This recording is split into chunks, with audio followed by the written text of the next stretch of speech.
Hello friends, welcome back to our channel. నేను మీ సాత్విక.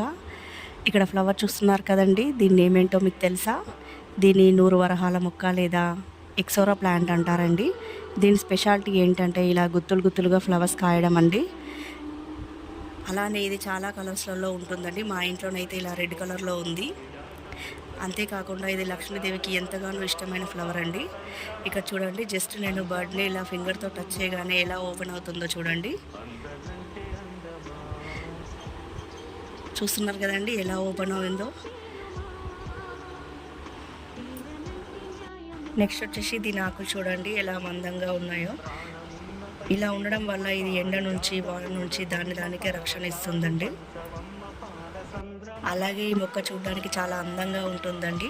ఎందుకంటే ఇది గుత్తులు గుత్తులుగా పూయడం వల్ల వాటిని చూసినప్పుడల్లా మన మనసుకి ఎంతో హాయి కలుగుతుంది. అలాగే మనం ఇంట్లో ఏదైనా డెకరేషన్ ఐటమ్స్లో కూడా ఈ ఫ్లవర్స్ అన్ని యూజ్ చేసుకోవచ్చండి. చూడండి ఈ ఫ్లవర్స్ ఎంత ముద్దుగా ఉన్నాయో అసలుకి. అందుకే అంటారండి వీటిని నూరు వరహాల మొక్క అని. Okay, thank you for watching. By bye friends.